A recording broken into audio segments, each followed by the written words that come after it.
Qu'est-ce donc? Qu'avez-vous? Laissez-moi, je vous prie. Mais encore, dites-moi, quelle bizarrerie! Laissez-moi là, vous dis-je, et courez vous cacher. Et on entend les gens, moins sans se fâcher. Moi, je veux me fâcher, et ne veux point entendre. Dans vos brusques chagrins, je ne puis vous comprendre. Et quoi qu'ami, enfin, je suis... Moi, votre ami, rayez cela de vos papiers. J'ai fait jusqu'ici profession de l'être, mais après ce qu'en vous, je viens de voir paraître, je vous déclare net que je ne le suis plus. Et ne venu le place, ont des cœurs corrompus. Je suis donc bien coupable, inceste à votre compte.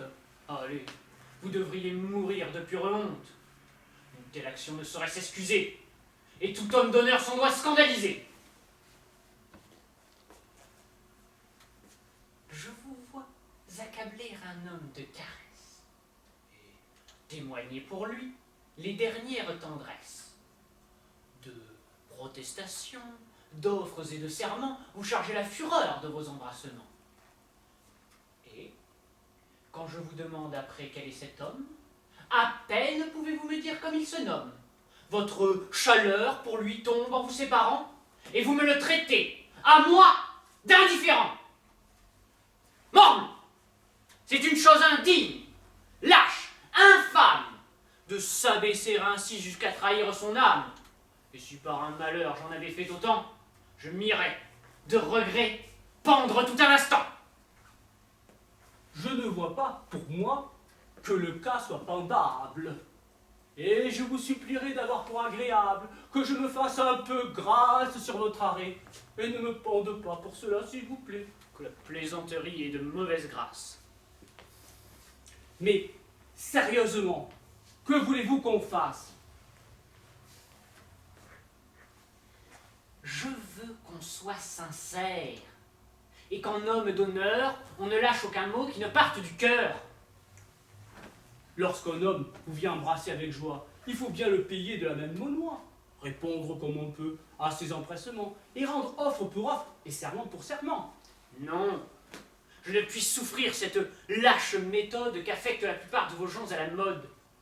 Et je ne hais rien tant que toutes ces contorsions de tous ces grands faiseurs de protestations, ces affables donneurs d'embrassades frivoles, ces obligeants diseurs d'inutiles paroles, qui de civilités avec tous font combat, et traitent du même air l'honnête homme et le fat.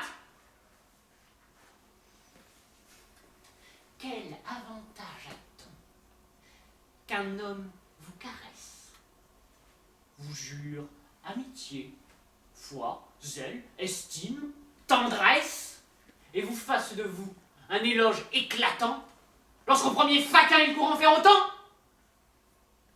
Non, non, il n'est point d'âme, un peu bien située, qui veuille d'une estime ainsi prostituée. Et la plus glorieuse a des régals peu chers, des convois qu'on mêle avec tout l'univers. Sur quelque préférence, une estime se fonde. Et si n'estimez rien, qu'estimer tout le monde. Puisque vous y donnez, dans ces vices du temps. Morbleu, vous n'êtes pas pour être de mes gens. Je refuse d'un cœur la vaste complaisance qui ne fait de mérite aucune différence. Je veux qu'on me distingue. Et, pour le trancher net, l'ami du genre humain n'est point du tout de mon fait.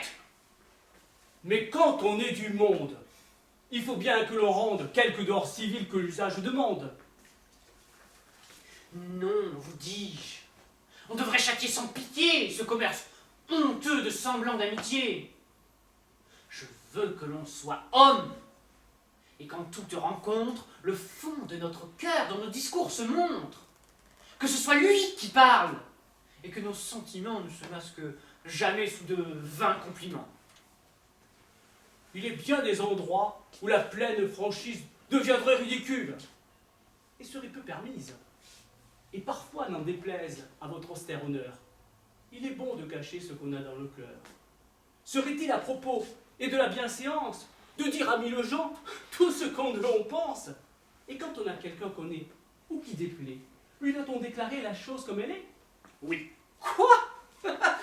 Vous allez dire à la vieille Émilie qu'à son âge, ici est mal de faire à la jolie, et que le blanc qu'elle a scandalise chacun, sans doute. Un Dorylas, qu'il est trop opportun, et qui n'est à la cour, oreille qui ne lasse, à compter sa bravoure et l'éclat de sa race. Fort bien. Vous vous moquez. Je ne me moque point. Et je vais n'épargner personne sur ce point. Mes yeux sont trop blessés. Et la cour et la ville ne m'offrent rien comme j'ai à m'échauffer la bile. J'entre en une lueur noire, en un chagrin profond, quand je vois vivre entre eux les hommes comme il faut. Je ne vois partout que lâche flatterie, qu'injustice, intérêt, trahison, fourberie. Je n'y puis plus tenir. J'enrage, et mon dessein est de rompre en visière à tout le genre humain. Ce chagrin philosophe est un peu trop sauvage.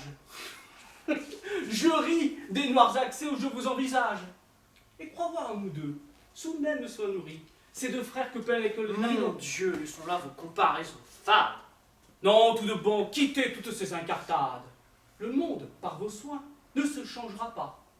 Et puisque la franchise a pour vous tant d'appât, je vous dirai tout franc que cette maladie, partout où vous allez, donne la comédie, et qu'un si grand courroux contre les mœurs du temps vous retourne en ridicule auprès de bien des gens. Tant mieux. Morbleu, tant mieux.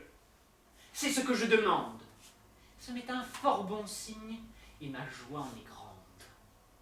Tous les hommes me sont à tel point odieux que je serais fâché d'être sage à leurs yeux. Vous voulez un grand mal à la nature humaine. Oui, j'ai conçu pour elle une effroyable haine. Tous les pauvres mortels, sans nulle exception, seront enveloppés dans cette aversion. Encore en est-il bien dans le ciel? Non, elle est générale, et je hais tous les hommes. Les uns parce qu'ils sont méchants et malfaisants, et les autres pour être aux méchants complaisants, et n'avoir pas pour eux ces haines vigoureuses que doit donner le vice aux âmes vertueuses. De cette complaisance, on voit l'injuste excès pour le franc scélérat avec qui j'ai procès. Au travers de son masque, on voit à plein le traître. Partout il est connu pour tout ce qu'il peut être. Et ses roulements odieux et son ton radouci n'imposent qu'à des gens qui ne sont point d'ici. On sait que ce pied plat, digne qu'on le confonde, par de sales emplois s'est dressé dans le monde, et que par eux son sort de splendeur revêtu fait gronder le mérite et rougir la vertu. Quelque titre honteux qu'en tous lieux on lui donne, son honneur pour lui ne voit personne. Nommez-le fourbe, infâme et scélérat maudit, tout le monde en convient et nul n'y contredit. Cependant, sa grimace est partout bienvenue. On l'accueille, on lui rit, partout il s'insinue. Et s'il est, par la brigue, un rang à disputer, sur le plus honnête homme, on le voit l'emporter. Tête bleue!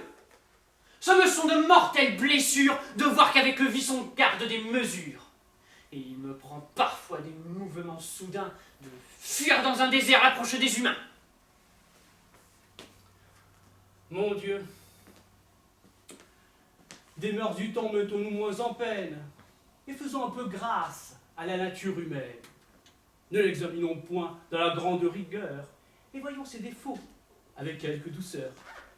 Il faut, parmi le monde, une vertu traitable. À force de sagesse, on peut être blâmable. La parfaite raison fuit toute extrémité, et veut que l'on soit sage avec sobriété. Cette grande raideur des vertus des vieux âges heurte trop notre siècle et les communs usages. Elle veut aux mortels trop de perfection. Il faut fléchir au temps, sans obstination. Et c'est une folie, à nulle autre seconde, de vouloir se mêler de corriger le monde. J'observe, comme vous, 100 choses tous les jours, qui pourraient mieux aller, prenant entre notre cours. Mais quoiqu'à chaque pas je puisse vous voir paraître, en courroux, comme vous, on ne me voit point être. Je prends tout doucement les hommes comme ils sont. J'accoutume mon âme à souffrir ce qu'ils font. Et je crois qu'à la cour, de même qu'à la ville, mon flegme est philosophe autant que votre bile.